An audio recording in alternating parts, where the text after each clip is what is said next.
Welcome, my friends. We got to get on here and give you a old rant. So, now remember, I am no economist. I'm no lawyer. I'm no CPA. Not a banker. I can't think of much more. Okay? I'm full of shit. There you go. That's me. I'm full of shit. Don't listen to anything I got to say. Take it all with a grain of salt. Okay? Just my opinion. That's all I can come up with. Anyways, let's talk about something.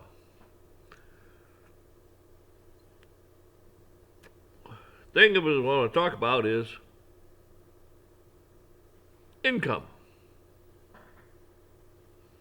Now remember, income is income. So when you're talking about income,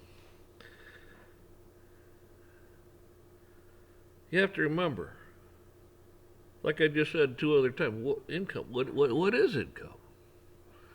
Well, I don't know. I suppose if you bring something in, it's income, right? I mean, you know, it's all whatever their definition is income. All right. That might have applied at one time in this country when your currency of the day, whatever it might have been, currency, was backed by a gold standard and silver. I mean, you had silver certificates. Man, I don't have one with me. I should have brought one with me. See, some people are probably young enough they don't understand what I'm talking about. But on top,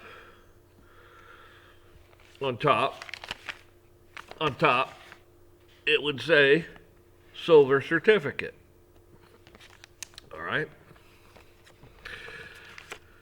Well, if you look at this, I don't know if you can read it. You got one in your pocket, I'm sure. But it says right over in here, right up in there, it says for all debt, public and private. Okay? Over here it says Federal Reserve what? Note. On the back, real simple. United States of America. All right. There we go. You just saw it. It's a debt instrument. It's a debt instrument. Debt. That's what this is. It's debt, people. It's not income. I mean, how is this income when it's debt? You're getting taxed on this when it's debt. It's not backed by gold. It's not backed by silver. They took that off the standard. So you're working for a promissory to be paid someday. In what? I don't know. But it's for debt. Public and private. So they're just paying you in debt. In notes. Because that's what this is. A note is debt. Now think about that for a second.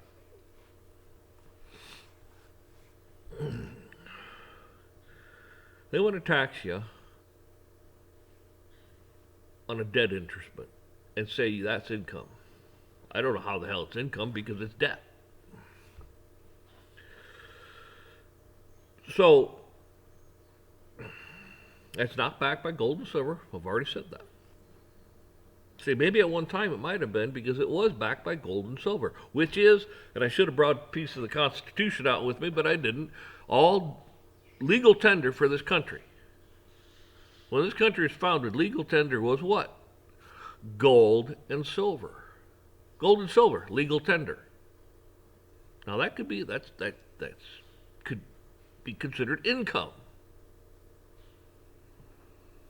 When that was backed by gold and silver, could have been considered income. But now it's not. So all your financial instruments out there, your mutual funds, your 401s, I mean, all your retirement stuff, and all your non-retirement stuff, it doesn't matter. It's all debt, people. It's all debt. At the end of the day, it's turned into what? It's turned into this. right here. That's what it's turned into at the end of the day. You got to take your 401 or your stocks or your mutual fund. It doesn't matter what it is. You got to go and you got to say, okay, I got to check for this much. I got to go and I got to do that, and they're going to turn it into that. That's what they're going to turn it into. Debt. It's already debt, but they're going to turn it into debt. So you're sitting there and you're working and working and working to get more debt. You're working and working and working and working to put debt off to the side for your retirement. Okay? What happens when the system fails?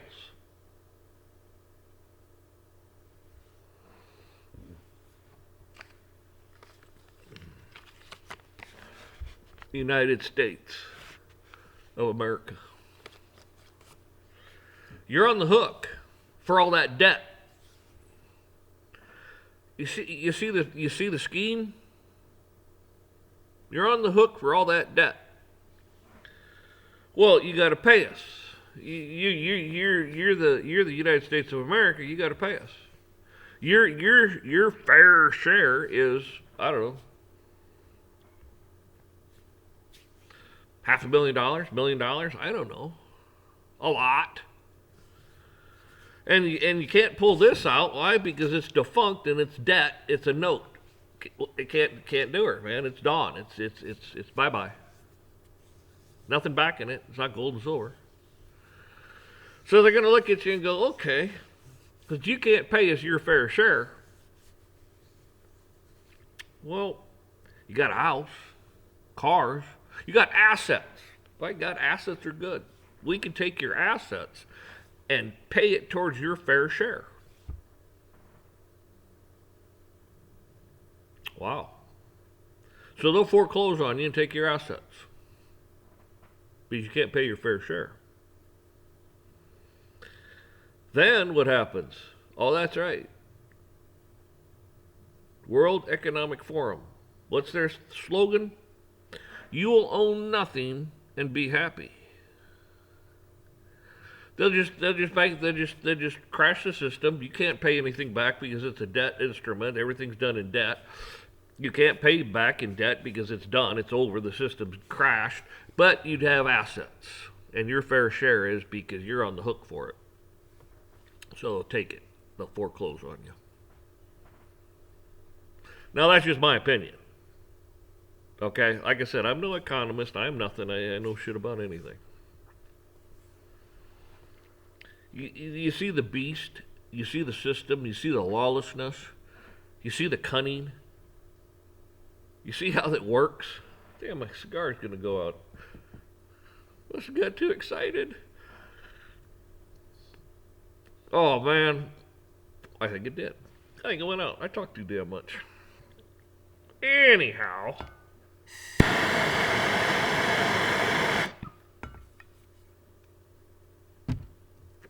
You got what I'm saying. You can sit there and think of 100 more things. Just from what I said, add it all up. Start adding other things in and look at it in a different directions and everything else. Put comments in there and tell me how stupid and full of shit I am. That's okay. That's good. Tell me how dumb I am. See how many people unsubscribe because I'm an idiot. That's always funny. That's why I wonder if it's bots or what it is. It's like it goes up. If I had a whole bunch of subscribers, I probably wouldn't really notice it. But I have so few. I don't even call this a channel. But I don't even know you can call this shit content. But it's one of those things where it's just so few. It's like you notice it because it just kind of just goes like this and makes no sense to me. It's funny. That's how I gauge things. If I'm saying something and people are like, wow, I got it. I understand it. You made sense. People like it. They send me comments. Say, yeah, okay, I get it. Good. Okay, good. Send me a comment. Says, you're an idiot. Okay, I get that too. And then when they subscribe, it's like, okay, people obviously liked what I said, blah blah blah. I mean, it all just kind of lets me know that I don't know. I hit a positive or a negative nerve. I have no idea, except through the comments and subscriptions and things like that. But that's what I was getting at, folks. So I don't know how you take your labor and you barter your labor. See, you're bartering. Okay? Again, you say to whoever you're working for, they'll say, we'll offer you $20 an hour. And you'll go, well, I need 25. They'll go look at you and go, well, I'll tell you what, we might be able to give you 21.50 and that's it. And you'll go, well, okay, I can live with that. You bartered, okay? You bartered. And that's what you're working for. Because you bartered it. You can quit any time you want, okay? Now, if you got a contract, you might have to go through the contract, but yeah, you should be able to look and say, I don't like that contract anymore, like governments do all the time, and say, we'll just break that contract. We don't care. Countries break treaties all the time, and it's okay. you know, you know, it's like it's okay for them to do it, but not you. The special rights and the special privileges and everything else. Well, you're special, aren't you? You're all special. Somebody in your life thinks you're special. God thinks you're special. I know that. But I'm just saying, your mother, father, your children, somebody thinks you're special. God thinks you're all special. So, don't listen to these idiots. Don't listen to these morons. But remember, you're bartering. That's what you do. And is it really income? It's debt. They're paying you in debt, people. It's not backed by anything.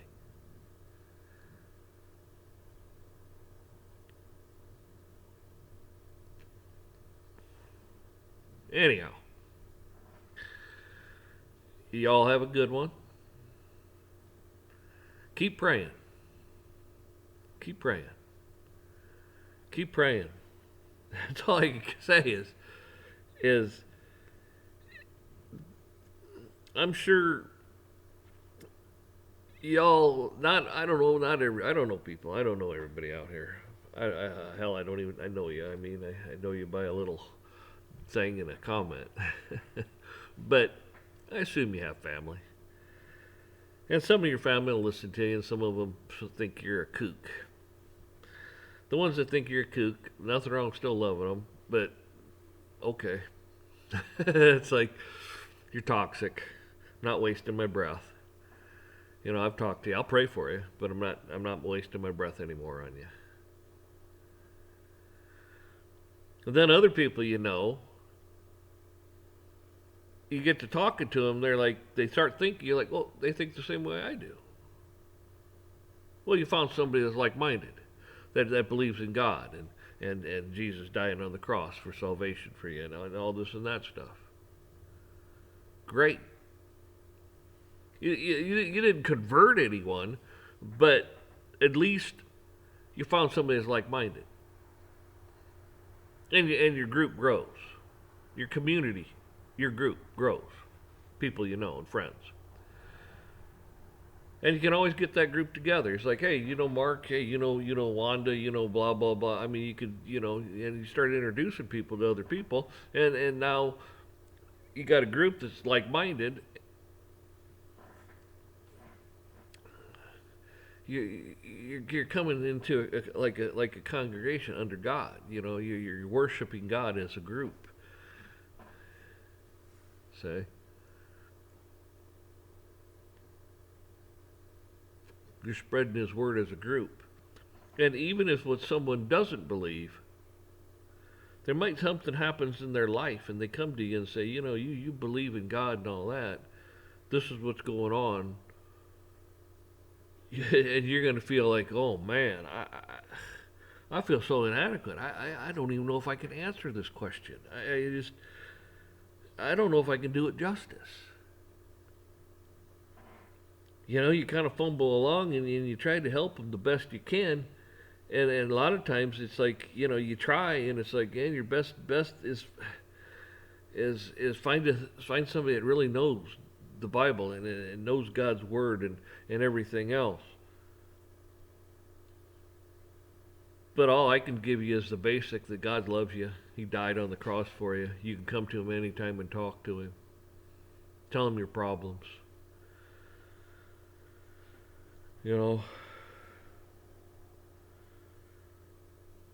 But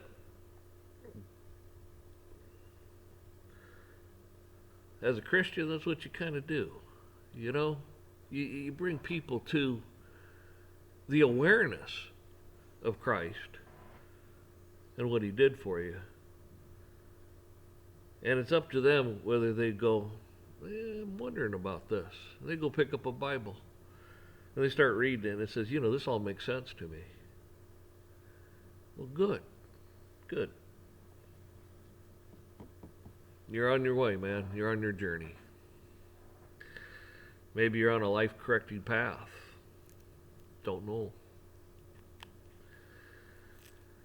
But it can't be bad.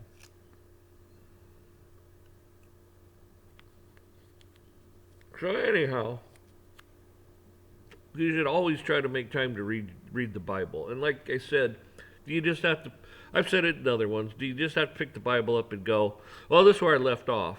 Yeah, you could do that. Some people like doing that. Some people just like to go, I'll open up here, start reading. Or I'll open up here and start reading. We just bounce around in the Bible and read stuff. Some Bibles have what Jesus says in red.